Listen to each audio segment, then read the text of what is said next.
भोले बाबा का बड़ा ऐलान से मचा हाहाकार। जांच रिपोर्ट में बड़ा खुलासा। अब क्या होगा भोले बाबा का। नमस्कार, कैपिटल टीवी में आपका स्वागत है और मैं आपके साथ प्रिया बिस्ट। अब वक्त हो चला है ऐसे मुद्दों पर विस्तार से बात करने का जो जनता, राज्य, देश और पूरी दुनिया पर असर डालते हैं। भोले बाबा का नाम इस वक्त हर जगह है, लेकिन अभी तक इस भोले बाबा को आरोपी नहीं बनाया गया और हर कोई जानना चाहता है कि आखिर ये बाबा है कहाँ। और इसी के साथ कई सारे और भी सवाल हैं जो हादसे के दिन से जुड़े हैं, जैसे कि 2 जुलाई को भोले बाबा के सत्संग में भगदड़ की शुरुआत कैसे हुई, वो क्या चीज रही जिसकी वजह से घंटों शांति से बैठे भक्त अचानक बेचैन हो गए। सत्संग खत्म होते ही ऐसा क्या हुआ कि पूरी भीड़ एक ही दिशा में भागने लगी। इन्हीं सवालों को तलाशती एक रिपोर्ट आज हम आपके लिए लेकर आए हैं।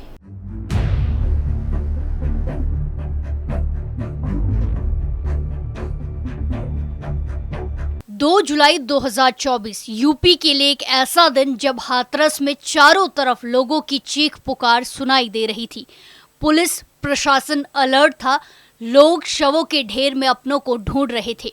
इस भयावह हादसे में अब तक मरने वालों की संख्या 130 पहुंच गई है। वहीं इस हादसे की जांच के लिए यूपी की योगी सरकार ने 3 सदस्यीय जांच कमेटी का गठन किया, जिसकी शुरुआती जांच में कुछ सनसनीखेज खुलासे हुए हैं।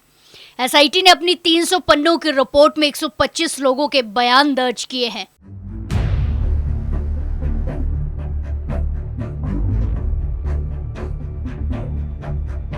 जांच में हुए खुलासे के मुताबिक इस भगदड़ की वजह कोई और नहीं बल्कि खुद भोले बाबा और उसका एक ऐलान था। जी हाँ, सही सुना आपने। तो चलिए अब सब कुछ आपको शुरू से बताते हैं। 2 जुलाई के दोपहर 1:30 बजे तक सब कुछ शांत था। 2 लाख से ज्यादा की भीड़ अपनी अपनी जगह पर बैठी पूरी शांति और भक्त भाव के साथ भोले बाबा का प्रवचन सुन रही थी। रोजाना बाबा सत्संग के दौरान 1.5-2 घंटे तक प्रवचन देते हैं, लेकिन 2 जुलाई की दोपहर उमस भरी बहुत तेज गर्मी थी। ऊपर से सत्संग वाली जगह पर जितने लोगों की क्षमता थी उससे 3 गुना, जी हाँ सही सुना आपने, 3 गुना ज्यादा भक्त इकट्ठे हो चुके थे।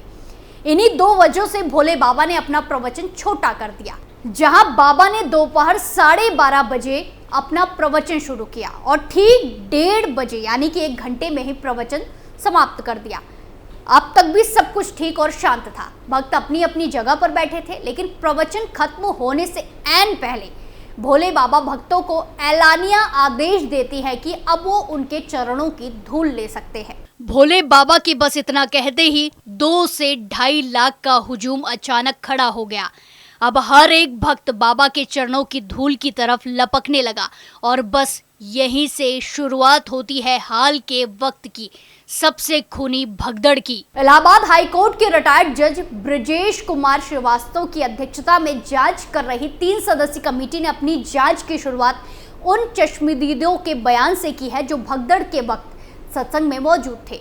इस कमेटी में ब्रजेश कुमार श्रीवास्तव के अलावा रिटायर्ड IAS अफसर हेमंत राव और भावेश कुमार भी शामिल है। इस न्यायिक कमेटी को 2 महीने के अंदर अपनी रिपोर्ट सौंपनी है। ये कमेटी अब तक 34 चश्मदीदों के बयान दर्ज कर चुकी है। इस कमेटी के सामने हाथरस के एक चश्मदीद ने अपने बयान दर्ज करते हुए कहा कि सत्संग खत्म होते ही चरणों की धूल लेने के भोले बाबा के आदेश ने ही सुबह से शांत बैठे भक्तों में भगदड़ मचा दी।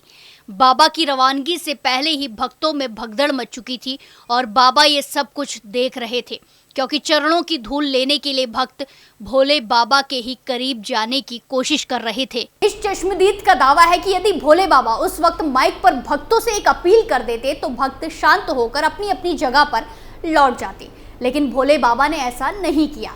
उल्टा वो वहां से गाड़ियों के अपने काफिले के साथ निकल गए। उन्हें निकलता देखने के बावजूद भक्त नहीं रुके। वो अब उस कार के पहिए से उड़ने वाली धूल को मुट्ठी में कैद करने के लिए उसके पीछे पीछे भागने लगे।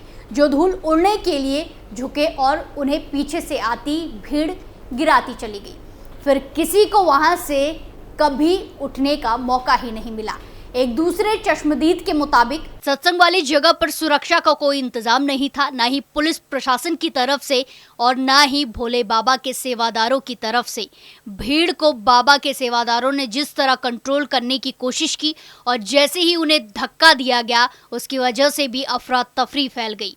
भोले बाबा के काफिले को रास्ता देने के चक्कर में भी बहुत सारे भक्त सड़क से फिसलकर खेतों में गिरने लगे। इस चश्मदीद ने कमेटी के सामने कहा है कि अगर सेवादार, सुरक्षा कर्मी या पुलिस प्रशासन ने रूट समेत सुरक्षा के सही इंतजाम किए होते तो बहुत से भक्तों की जान बच सकती थी, लेकिन वहां ऐसी कोई भी व्यवस्था नहीं थी जिससे कि जान बचाई जा सके।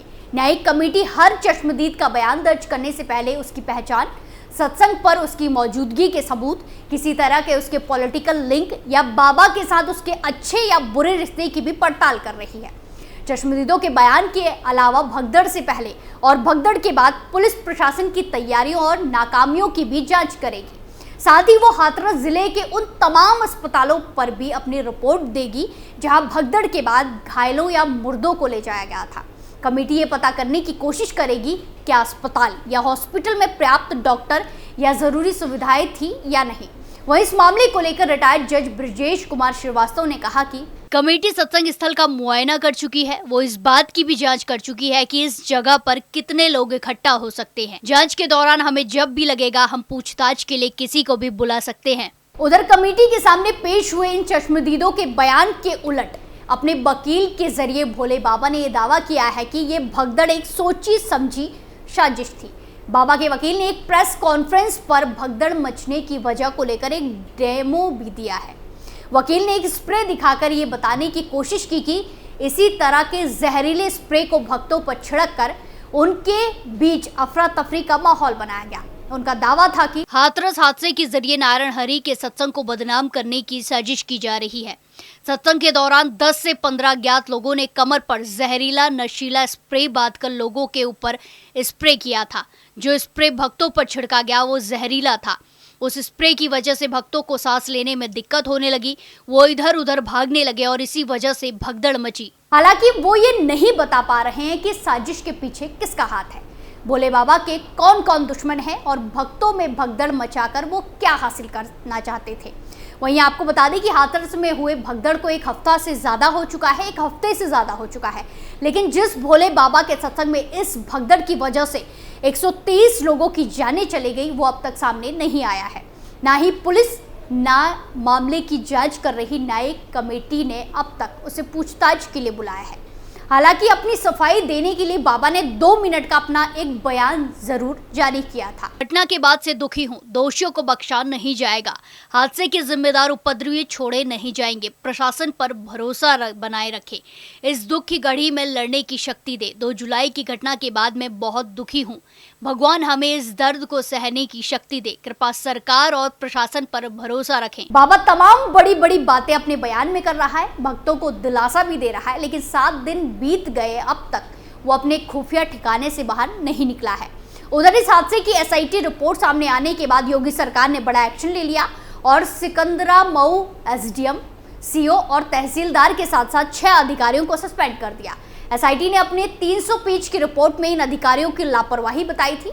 वहीं इससे पहले इस मामले में पुलिस ने मुख्य आरोपी और 1 लाख रुपए के इनामी देव प्रकाश मधुकर को गिरफ्तार कर लिया है। इसके अलावा 6 और आरोपियों की गिरफ्तारी की गई है। ये सभी आरोपी सत्संग आयोजन समिति के सदस्य हैं।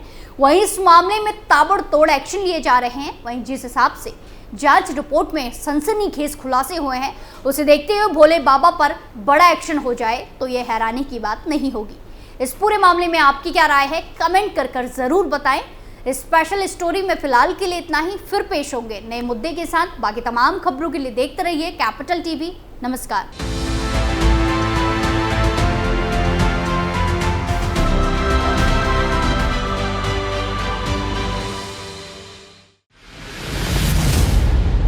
मैं राजनीति करता नहीं, पर राजनीति को बहुत गहरे तक समझता हूं। मैं लोगों के बीच रहता हूं, लोगों के मन को अच्छे से जानता हूं।